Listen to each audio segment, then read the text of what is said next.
ഇൻഷാ അല്ലാഹ് അതിൽ മക്കളെ പുസ്തകം ആണെങ്കിൽ പുസ്തകം. എന്നാൽ ഒരാളെ മുന്നിൽ കേൾക്കുന്നുണ്ടോ? വേണ്ടേ, ഇങ്ങോട്ട് നോക്കട്. ഒരാളെ മുന്നിൽ പോയിട്ട് നിങ്ങൾ കൈ നീട്ടരുത്, അതിനക്ക് പൊരുത്തണ്ടാവില്ല.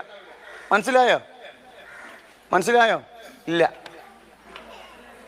ഒരാളെ മുന്നിൽ ചെന്നിട്ട് എൻ്റെ മക്കളെത്തീമാണ്, എൻ്റെ മക്കളെത്തീമാണ്, എൻ്റെ മക്കൾക്ക് ഭക്ഷണം വേണം, എൻ്റെ മക്കൾക്ക് വസ്ത്രം വേണം, എൻ്റെ മക്കൾക്ക് ഇങ്ങനെ പറയേണ്ട ഒരവസ്ഥ വരുത്താതെക്കട്ടെ. ആ മക്കളെ വാപ്പ ഞാനാണ്.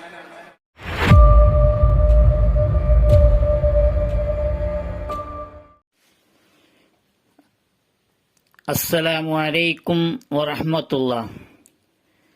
പ്രിയമുള്ള സഹോദരന്മാരെ, ഇവിടെ നൂറെ ഹബീബെ ആറ്റക്കോയ, ഹാമിദ് ആറ്റക്കോയ, ഈ മനുഷ്യൻ പറയുന്നത് ആരുടെ മുന്നിലും യാചിക്കരുത്, പുസ്തകമില്ല, ഡ്രസ്സില്ല, സൗകര്യമില്ല എന്ന് പറഞ്ഞ് യാചിക്കരുത് എന്നാണ് അദ്ദേഹം പറയുന്നത്.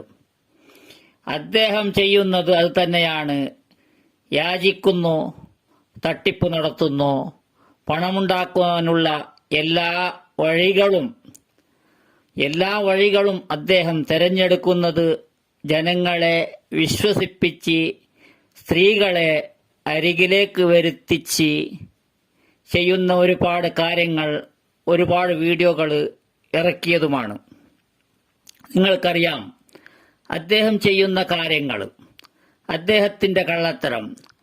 അദ്ദേഹം യാചിക്കുന്ന ഒരു ലീഡറായി, യാചിക്കുന്ന ഒരു പ്രസിഡന്റായി, ആരും നിങ്ങൾ യാചിക്കരുത്, ഞാൻ യാചിച്ചോളാം എന്നുള്ള രീതിയിൽ അദ്ദേഹം ചെയ്യുന്നത് അത് നല്ല ഒരു ജോലിയാണെങ്കിൽ, യാചിച്ച് പാവങ്ങൾക്ക് എല്ലാം കൊടുക്കുകയാണെങ്കിൽ നമ്മളൊന്നും കുറ്റം പറയാനില്ല. അതല്ല, അദ്ദേഹം ഇവരുടെ പേരിൽ യാചിച്ച്, യതീം മക്കളുടെയും പാവങ്ങളുടെ പേരിൽ യാചിച്ച് അദ്ദേഹം ഒരു 5-10% പാവങ്ങൾക്ക് കൊടുത്തു, ബാക്കിയുള്ളതെല്ലാം വാരി കൂട്ടുന്നു, സ്ഥലങ്ങൾ മേടിക്കുന്നു, എന്തൊക്കെയെല്ലാം ചെയ്യുന്നു. 10-20 ആളെയോ അദ്ദേഹം ജോലിക്ക് വെച്ച് ശമ്പളം കൊടുത്തും കൊണ്ട് അവിടെ മജ്ലിസും അവിടുത്തെ കാര്യങ്ങളും അവിടുത്തെ നേതൃത്വവും അവിടുത്തെ എല്ലാ വോളണ്ടിയർമാരും എല്ലാം ഇദ്ദേഹം ചെയ്യുന്നത് യാചനയുടെ കാശാണ്. അത് പണക്കാരിൽ നിന്ന് യാചിക്കുന്നതല്ല, പാവങ്ങളിൽ നിന്നാണ് അദ്ദേഹം യാചിക്കുന്നത് തന്നെ ഒരു തെറ്റാണ്. യാചിക്കേണ്ടത് ആരാണ്, ഏത് സന്ദർഭത്തിലാണ്, എങ്ങനെയാണ് യാചിക്കേണ്ടതായിരിക്കുന്ന ജനങ്ങള്, അവരെ നമ്മൾ ഏത് രീതിയിലുള്ള യാചകരാണെങ്കിൽ നമ്മൾ സഹായിക്കണം എന്ന് ബഹുമാനപ്പെട്ട ഉസ്താദ് പറയുന്നു. എന്നിട്ട് ഉപജീവന മാർഗം നടത്തണം. ഇന്നൽ മസ്അലത ലാ തഹില്ലു ഇല്ലാ ലിസലാസ. 3 കാര്യങ്ങൾക്കല്ലാതെ യാചന പറ്റൂലാന്ന് അന്ന് തങ്ങൾ പറഞ്ഞു. 3 വിഷയങ്ങൾക്ക് 3 ആളുകൾക്ക് പറ്റും, അവർ ചോദിച്ചാൽ കൊടുക്കണം. 1 ലിദീ ഫഖിരിൻ മുദ്ഖിൻ, ജീവിതത്തിൽ ജോലി ചെയ്താലും മക്കള് ജോലി ചെയ്താലും വിട്ടുമാറാത്ത രീതിയിലുള്ള ദാരിദ്ര്യം, കുടുങ്ങി ദാരിദ്ര്യം കൊണ്ട് എന്താണെന്നറിയില്ല, അങ്ങനെ ദാരിദ്ര്യം. ആ വീട്ടിൽ 2-3 ആളുകൾക്ക് ജോലിക്ക് പോകുന്നുണ്ട്, പക്ഷേ ആവശ്യങ്ങൾക്കൊന്നും തികയുന്നില്ല, അത്രയും കൊടുക്കലും ബുദ്ധിമുട്ടില്ല. ഒന്നല്ലെങ്കിൽ ഒന്ന് ഓരോന്നിങ്ങനെ ആവശ്യങ്ങൾ കൂടിക്കൂടി വന്നിട്ട് ദാരിദ്ര്യം വിട്ടുമാറാത്ത രീതിയിൽ ദരിദ്രനായുള്ള മനുഷ്യന്മാർ, അവർക്ക് എന്തെങ്കിലുമൊക്കെ ചോദിച്ചാൽ കൊടുത്തേക്കണം.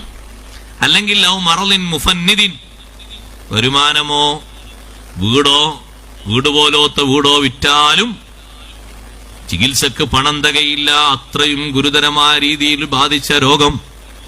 മുഫന്നിദ്, അവനെ തിന്നു തീർക്കുന്ന രീതിയിലുള്ള രോഗമാണ്. ട്രീറ്റ്മെന്റിന് വേണ്ടി ചെലവ് ചോദിക്കുമ്പോൾ 40 ലക്ഷം 50 ലക്ഷം ഒക്കെയാ പറയുന്നത്. ചോദിക്കുമ്പോ കൊടുക്കുകയും വേണം. അല്ലെങ്കിലോ ഔ ദൈനിൻ മുഗറമിൻ, 3ാമത്തെ കാര്യം, വിട്ടുമാറാത്ത രീതിയിൽ പിടികൂടിയിരിക്കുന്ന കടം, ഭാരിച്ച കടബാധ്യതയുണ്ട്. എത്ര അധ്വാനിച്ചാലും അത് വീട്ടാൻ കഴിയും തോന്നില്ല, കുടുക്കിയതാണ് എന്ന് കൂട്ടിക്കോളും. അങ്ങനെ കുടുങ്ങി, ലാഭം ഉദ്ദേശിച്ച് തുടങ്ങിയതാണ്, പക്ഷേ നഷ്ടത്തിലായി പോയി, കടം വന്നു, വല്ലാത്ത കടം. ആയുള്ള കടങ്ങളൊക്കെ ഒന്ന് വീടാൻ വേണ്ടി യാചനക്ക് വരുമ്പോ കൊടുത്തേക്കണം. ഈ 3 കാര്യങ്ങൾക്കും അത് ഹലാലാണെന്ന് തങ്ങൾ പഠിപ്പിച്ചു. വിറക് വെട്ട ബഹുമാനമുള്ളവരെ, യാചന എന്നുള്ളത് വളരെ ഗൗരവമുള്ള കാര്യമാണ്.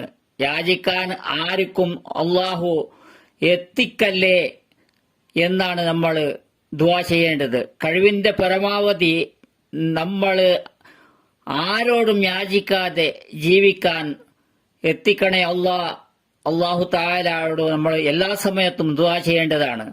ഇത് യാചനയുടെ ഓരോ കാരണങ്ങൾ വെച്ച് ജനങ്ങളെ വരുത്തിച്ച് ഇവരാണ് യതീം മക്കൾ, ഇവരാണ് പാവങ്ങൾ, ഇവർക്കൊന്നുമില്ല എന്ന് അവരോട് പറയിപ്പിച്ച് അവർ ഇങ്ങോട്ട് വന്ന് കേൾക്കത്തക്ക രീതിയിൽ അവരെ ഇങ്ങോട്ട് വരുത്തിച്ച് നിങ്ങളുടെ കാര്യം നമ്മൾ ചെയ്തു കൊള്ളാം എന്ന് പറഞ്ഞ് ഉള്ളതെല്ലാം ഇവിടെ കൊണ്ടു തന്നോളൂ എന്ന് പറഞ്ഞ് അതിൽ 90% വിഴുങ്ങി കഴിയുന്ന ഒരു ആളാണ് ഈ നൂറെ ഹബീബെ ആറ്റക്കോയ. അതുപോലെയുള്ള ഒരുപാട് ആൾക്കാരുണ്ട്, നിങ്ങൾക്കറിയാം. അപ്പോൾ ഇവിടെ ഇദ്ദേഹം നിങ്ങൾ അവസാനം കാണേണ്ടത് ഒരു കല്യാണം, അതും യാചിച്ച് ചെയ്യുന്നതാണ്.